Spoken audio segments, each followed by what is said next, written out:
Julius Evola, Trad Larper in chief. Close and accept. Privacy. 2.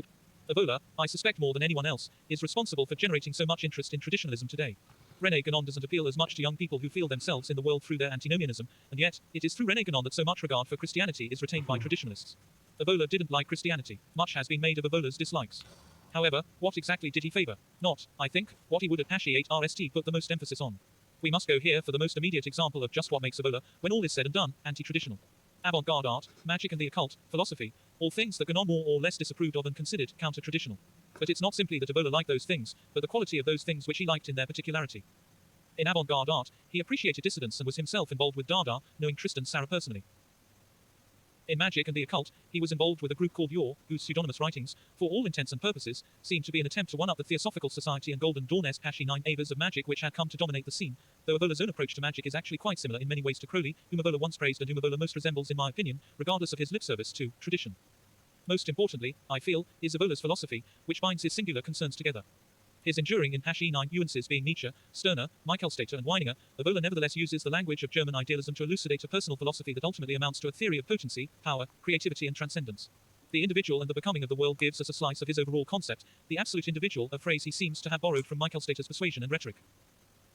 Here, it is not enough to compare the individual to the Übermensch, Michaelstaterian persuasion or Stirner's unique, for in him, what Evola refers to as spontaneity, a negative form of freedom, is mistaken for a true active, creative liberation and #8-armation of power. Rather, Evola wishes to call real only that which can be said to be a result of the will, again, calling to mind Crowley's maxim, thou hast no right but to do thy will. This may not appear so much different from the doctrine of will to power in Nietzsche #8RST, though upon closer examination, we see that what is going on in Evola's philosophical writing is a direct expression of the essential issue he is dealing with. In Nietzsche, will is only understood in terms of the material, power itself a sensation on the one hand and a signature of potent phenomena on the other. Evola attempted to move beyond Nietzsche in an entirely dialectical way, quite native in grammar to that of German idealism, but ultimately unharmed by any of its underlying moral valuations. Evola himself admitted to an extent, as some have accused him, of philosophical solipsism, though he was quick to assert that solipsism was an inadequate term, even if some degree of recognizing it was unavoidable. But in just what context is it unavoidable? Precisely in the language of absolute idealism. It is not so much that Evola endorses solipsism as he does recognize that a logical commitment to absolute idealism will lead one there inevitably, if one can let go of certain absolute claims to truth which, beyond all experiential proof, at the end of the day, quite simply act as unquestionable monads. Seeing no evidence in experiential data for anything like an other, or God, or an absolute, or laws of nature, Evola feels free to assert that, grounded within his own experience, there lies the only truly knowable answer, that being itself is an immediate, ever-present reality which can only be said to be suf #8 or insif #8 to complete certain acts. The whole Nietzschean cult of becoming is traded for a concern with being, only somewhat similar to Heidegger, though with ultimately anti-philosophical results. There is something bizarre and circular about the nature of Evola's dialectic. It's as if he seeks to show with the very language of philosophy itself that philosophy is not a good language to represent reality as we experience it. Nietzsche could do this at times, though it often gets lost in abstraction.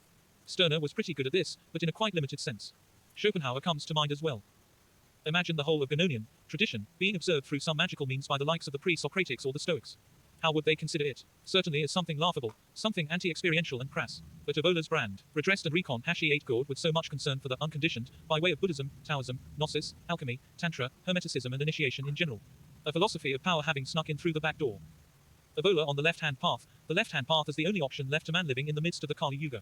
The implications of this are very signy #8 cant for, trad, types of all kinds, whether scholars of bygone cultures, practitioners of exoteric religions read through with esoteric meanings or just people on the internet who post memes about the decadence of modern art or modern lifestyles. Evola consciously invoked the language of Tantra, spechi #8 Kali, a path within Tantra that has been long demonized as being tantamount to black magic and evil for the categorical antinomianism of its practices and outlook. The only Western counterpart is Luciferianism or Satanism, the forces of darkness being harnessed and deployed for the sake of accelerating the Kali Yuga in order to bring about a golden age, which really only proves to be a metaphor for a state of unconditioned power. This may be underemphasized in Evola's work, but it is no less explicit. One is reminded of Crowley's waxing poetical, his, one could say, Baudelairean description of an age of Crowleyanity. Nietzsche's in #9 nuance on Evola's own interpretation of tradition evident in the left-hand path and his ideas on the occult in general, Nietzsche considered by Evola a subject who had failed to fully realize the magical implications of his own philosophy and who, having fallen short, went mad, thus con #8 arming the dangers of walking the path to the unconditioned. One thinks of Nick Land's brand of neo-reaction, an Evolian perversion of tradition. Moldbug's formalism is to libertarianism what Guénon's tradition was to religion. Evola's curation of Guénon's teaching was a highly personal affair, an exercise in will to power. One can't help but see a similar #9x in the work of Nick Land and his relationship with capitalism and its accelerated ontology. Capitalism as the Kali Yuga, eternal return. The whole dissident sphere today and its concern with saving the West, as a notion, if not completely incompatible with tradition then at least a huge misguided preoccupation. Ganon himself moving to Egypt and becoming a Muslim. One thinks of Crowley's jazzing around with Muslim sentiments, Muslim muscularity of ideology and the sheer poetry of its spiritual tradition, all carried over into his own creation of Thelema. Ganon, on the other hand, was not a spiritual adventurer but something of a literalist, despite his relationship to perennial philosophy which most would read as advocating a metaphorical understanding of the function of varying religious theologies. Ganon saw no future in the West, but hoped to hold on to the last vestiges of tradition in the East. Evola's historical links to totalitarian regimes overpronounced. It's been said time and time again that he never joined any political parties or voted. This is often used to defend him for wanting to #E8GHT on the side of the fascists against communism. He was rejected by them because he wanted to remain a sort of contract #E8ITER, rather than an #E8 SEAL member of the military, and his trip to Germany to give motivational speeches about his philosophy of power. Evola's description of traditional sovereignty as an uncoercive sovereignty, his notion of hierarchy tantamount to the doctrine of to each one's own, invoking Crowley's, thou hast no right but to do thy will. Evola as libertarian, at the very least, Tolkien's anarcho-monarchism.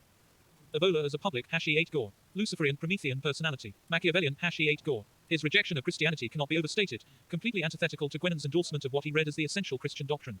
Rumored to engage in orgies with young bohemian women, was there ever a decisive break with Evola's avant-garde past and his youthful love of Wilde, Michaelstater and Stirner? His association with Dada. Evola, in his own brief autobiographical writings, mentions a break with his past that proves to be overpronounced upon close examination. All of his values are the same as the iconoclastic movements of his day, the same anti-bourgeois sentiment, the same need for experimentation and expressions of raw power, his love of absolute, unconditional freedom to the point of sacri #E8 sing the logos itself and the whole Western tradition. Evola as an unlikely precursor and hero to postmodernism. Just as Ganon insisted that the true message of Tao was smuggled into other religions, namely Buddhism, Evola's true message, his concern with power and freedom, was smuggled into tradition, the path of initiation itself, the ontological shift needed to earn the state of being the surrealists, the situationists, the Dadaists, anarchists of all kinds and countless other movements only conceptually #E9 urted with. Evola was fond of Rimbaud for maximizing the potential of the romantic subject, the I is another. Evola's rejection of individualism must be examined with just as much nuance as his notion of race. How can it be said that Evola's reading of tradition rejects individualism whilst he is known, at the same time, for a philosophy that posits an extreme rejection of the other, to the point of solipsism? He merely forces us to accept that solipsism is the ultimate inheritance of the Western tradition in thought itself, the realization of the subject as the meaning of history. Ala Hegel is an over-literal interpretation of something which is happening on a metaphysical, psychological and ontological plane.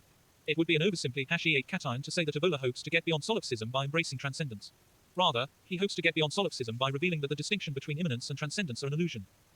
Evola's rejection of morality. It's easy to see how most Christian trad larpers would be quick to consider him a Luciferian #E8 Gore on this account.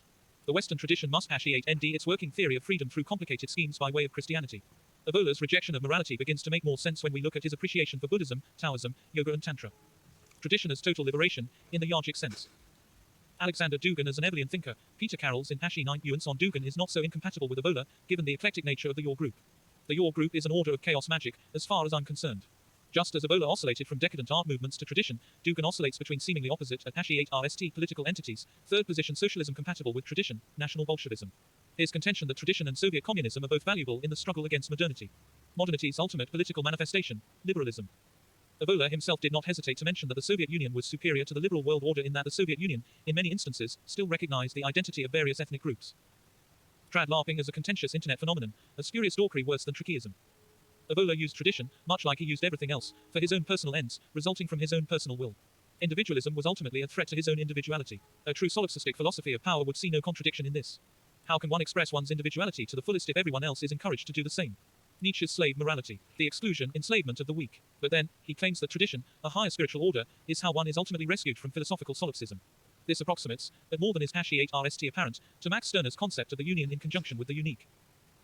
Evola's cumbersome repeated mention of a differentiated type, or integrated type, as identical to Junger's Anik, with the absolute individual as the ultimate goal, Buddhahood, Gnosis, liberation. This very project is the center of the initiatic element of Evola's understanding of tradition.